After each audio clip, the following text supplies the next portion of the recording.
what, in your opinion, for people who maybe don't have access to Merch by Amazon, who are not getting accepted, what, in your opinion, is like the next best option when it comes to print on demand? Yeah, so I think the next best option, I know a lot of people might say Redbubble or Etsy. I actually think the next best option is Amazon KDP, and I'll explain why. Yeah. First of all, Amazon KDP is, as far as I know, it's instant approval. As long as you say who you are and you're not doing anything, fishy, you get approved. The program is open, so you get in right away. The second thing is there are a ton of similarities between the research and design process with Merch by Amazon as there are with Amazon KDP, and you're literally doing it on the same exact platform. So if I've put an application in for Merch by Amazon and I'm waiting to hear back, well, I can get approved for Amazon KDP right away.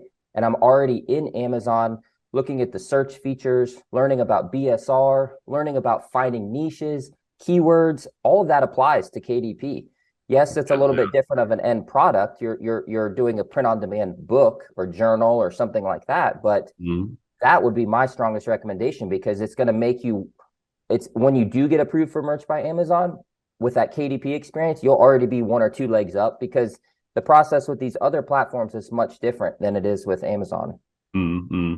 So do you use the same designs that you use on your t-shirts on KDP as well then, or do you do separate research sometimes? Both. I absolutely do both. So, if I have a design that I think is that could transfer over well to KDP, then yes, I'll most certainly repurpose that and put it on KDP. A lot of your just simple journals and notebooks, things like that work really well. But I also, realize that KDP has a whole nother sort of side where you can do some very specific KDP research and come up with stuff that wouldn't necessarily apply to your Merch by Amazon designs or your print on demand designs, but you can still have a lot of success with. So I do both. Yeah, okay, that makes sense. So do you just sell the sort of low content notebooks, journals, that sort of stuff? Or do you also sometimes do coloring books? Because I know a lot of people on YouTube would probably recommend to do coloring books or those sort of more unique things. Yeah.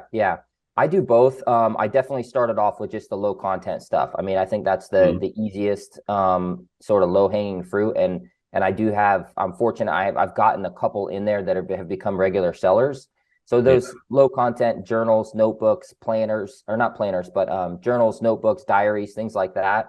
I have a fair amount of those, but I also have experimented with some other specific KDP products that are a little bit more like middle content. So like you said, coloring books. I've also had some success with activity books, right? Where, there's word searches and mazes and little games and things like that.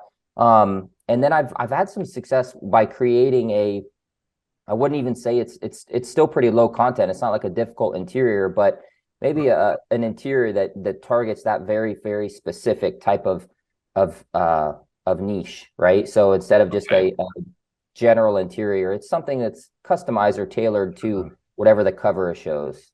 That's really interesting. I've never really looked that far into KDP, so there's definitely some good tips there for people who don't have access to Merch by Amazon to maybe go more in depth into KDP to create something unique rather than just a design on the cover, line paper, and done with it. I'm pretty sure you can definitely, like you said, get creative with the interiors and create something that people are more prone to buying. If you enjoyed that clip, then click here to watch the full episode of Print on Demand Wisdom.